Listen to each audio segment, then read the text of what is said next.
আলাইকুম। আমি এই মুহূর্তে একটা খুব গুরুত্বপূর্ণ মহাসড়কে আছি।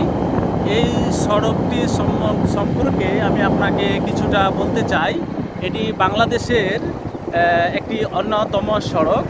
এই সড়কের পিছনের ব্যাকগ্রাউন্ডটা আপনি দেখলে অভিভূত হবেন যে কত সুন্দর আকৃতি, গাছের আকৃতিটা আপনারা নিশ্চয় দেখতে পাচ্ছেন, সেভাবে সাজানো আছে।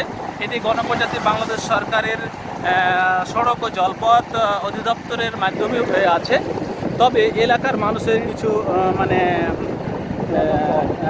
অবদান আছে, মানে এই গাছগুলাকে রক্ষণাবেক্ষণ করার জন্য।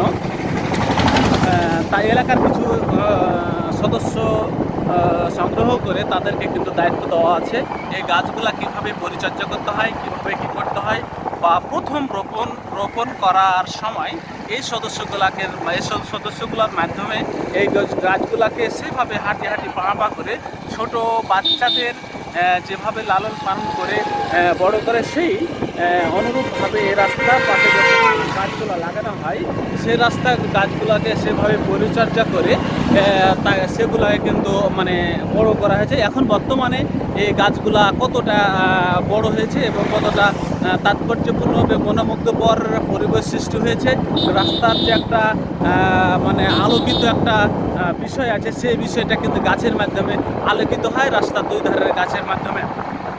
আপনারা নিশ্চয়ই দেখতে পাচ্ছেন এই রাস্তাটি মূলত নওগাঁ জেলা, বাংলাদেশের রাজশাহী বিভাগের নওগাঁ জেলার নিয়তপুর উপজেলার নিয়তপুর টু ধানসুরা মহাসড়ক। এখানে আমার এক সদ্যীয় ভাই আছে, তার বিষয়ে একটু আপনি শুনবেন এবং তার বিষয়ে একটু কথা বলবে। আপনার দেখে ধন্যবাদ ভাইয়া। একটু আপনি আপনার বিষয়ে আপনি কিছু বলেন, এই রাস্তার বিষয়ে আপনি। ধন্যবাদ। হ্যালো গাইজ, আপনারা যারা আমাদের ফেসবুক পেজে আছেন, আসলে জোরে বলো। রাজশাহী বিভাগের নওগাঁ জেলার যে ঐতিহ্যবাহী উপজেলা বলা যায় নিয়ামতপুর উপজেলা, সর্বক্ষেত্রেই নিয়ামতে ভরপুর। আপনারা দেখতে পাচ্ছেন রাস্তার উন্নয়ন থেকে গাছগোছালি, বাড়িঘর, এবং আমাদেরকেও যেটা দেখতে পাচ্ছেন, আমরা নিয়ামতপুর উপজেলার আদিবাসী। এই নিয়ামতপুরের বাসিন্দা। আর আমরা যে রাস্তা ধরে চলছি, এইটা আসলে বাংলাদেশের শেষ সীমানা যেটাকে বলা হয়। আমাদের সীমানা নিয়ামতপুর উপজেলার শেষ সীমানার পরেই কিন্তু ভারত সীমানা। আর একটা জেলা আছে আমাদের পার্শ্ববর্তী জেলা, চাপাই নবাবগঞ্জ। তো ধানসুরা টু নিয়ামতপুর যে রাস্তাটা, আসলে কী বলবো, এটা ফ্রান্সের মতোই মনে হয় আমাদের কাছে। যদিও ফ্রান্সের মতো বলতে ওইরকম একটু আরামদায়ক পাই আমরা। হ্যাঁ, সর্বোপরি সব মিলে এই নিয়ামতপুর উপজেলার রাস্তাটি অনেক নিয়ামতপুর টু আপনাদের জন্য ধন্যবাদ। আপনারা অবশ্যই আসবেন, দেখবেন, আপনাদের জন্য আমন্ত্রণ রইল। আপনারা অবশ্যই আসবেন। ধন্যবাদ। ভারত আমার সত্যিও স্যার আমাকে একটু আপনাদের সামনে একটু কথা বললো। অবশ্যই আপনারা আপনাদের দাওয়াত রইল এই রাস্তাটির সম্পর্কে বা আসার জন্য বা দেখার জন্য।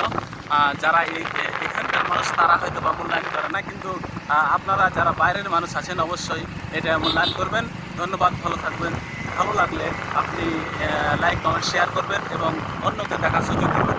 যেন আপনার একটি শেয়ারে আর যারা বাসাতে বসে এরকম একটা পরিবেশ রাস্তা দেখতে পায়, এরকম একটা সুযোগ করে দেবেন।